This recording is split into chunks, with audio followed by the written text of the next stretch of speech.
চিকিৎসা করাতে এসে চিকিৎসকের দুর্ব্যবহারের শিকার রোগী। অভিযোগ, রোগীর হাত থেকে মোবাইল নিয়ে ভেঙে ফেলার অভিযোগ চিকিৎসকের বিরুদ্ধে। যদিও সমস্ত অভিযোগ অস্বীকার করে উল্টে রোগীর তরফে দুর্ব্যবহারের অভিযোগ চিকিৎসকের। তাকে দেখে নেওয়ার হুমকি দেওয়া হয় বলে অভিযোগ।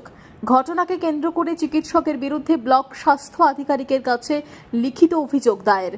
ধূপগুড়ি মহকুমা হাসপাতালে চিকিৎসক দেখাতে আসেন সাকুয়াছড়া ২ নম্বর গ্রাম পঞ্চায়েতের ঝালটিয়ার হাটের নূরজাহান খাতুন। প্রতিনিয়ত ধূপগুড়ি মহকুমা হাসপাতালে প্রচুর মানুষ ডাক্তার দেখাতে আসেন। আউটডোরে উপচে পড়ে ভিড়। চিকিৎসকের তরফেও সকলকে পরিষেবা দেওয়া হয়। আউটডোরে চিকিৎসক দেখানোর লাইনে দাঁড়িয়েছিলেন নূরজাহান। অভিযোগ, যখন তিনি লাইন দিয়ে চিকিৎসকের কাছে চিকিৎসা করতে যান তখন চিকিৎসক তার সাথে দুর্ব্যবহার করেন। অকথ্য ভাষায় তাকে অপমান করে বলে অভিযোগ। হাতে থাকা মোবাইল ফেলে দিয়ে ভেঙে ফেলেন ওই চিকিৎসক বলে অভিযোগ। বিষয়টি নিয়ে মুহূর্তের মধ্যেই চাঞ্চল্য ছড়িয়ে পড়ে। ঘটনার খবর পেয়ে ছুটে আসে হাসপাতালে থাকা পুলিশ কর্মীরা।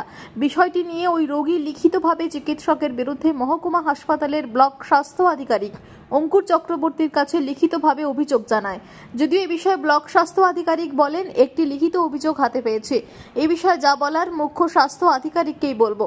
এদিকে যে চিকিৎসকের বিরুদ্ধে অভিযোগ, তিনি বলেন তিনি লাইনে না দাঁড়িয়ে আগে এসে বারবার দেখানোর চেষ্টা করছিলেন। তাকে লাইনে দাঁড়ানোর কথা বলা হয়। এটা বলতে গেলে রোগী আমার সাথে দুর্ব্যবহার করেন, এমনকি আমাকে দেখে নেওয়ার হুমকি পর্যন্ত দেওয়া হচ্ছে। আমার নিজের মোবাইল ফোন ভেঙে গিয়েছে। প্রতিনিয়ত প্রচুর রোগী দেখে থাকি, এরপরও এমন ব্যবহার কাম্য নয়।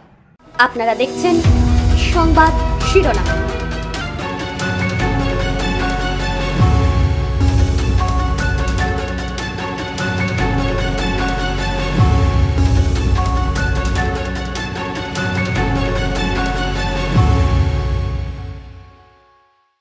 আমাদের আউটডোরে সবাইকে দেখতেই পাচ্ছেন, সবাই বাইরে দাঁড়িয়ে আছে লাইনে।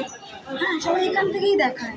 উনি বারবার, আমাদের গেটটা একটু সাইড করে খালি ছিল জায়গাটা, উনি বারবার ভেতরে আসছেন।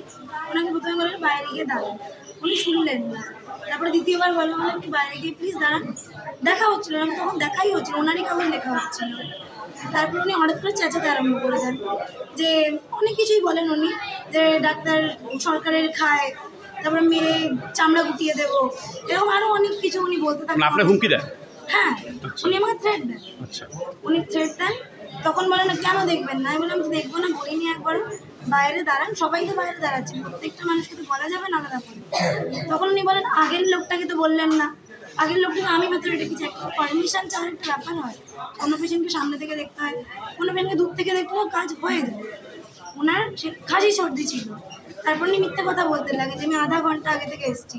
সেই সময়টায় কত ভিড় ছিল না, আউটডোরে খালি ছিল। উনি খালির মধ্যেই এসছেন, আমার সামনেই হেঁটে ঢুকেছেন এবং আগে আমার কাছেই এসছেন।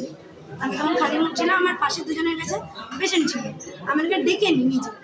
তারপরে যদি এরকম মিসবিহেভ করেন, সামনে ফোন দিয়ে এরকম মানে মারবো, হাত বাড়িয়ে বাড়িয়ে মুখের দিকে এরকম চড় দেখান উনি, ২-৩ বার চড় দেখান উনি।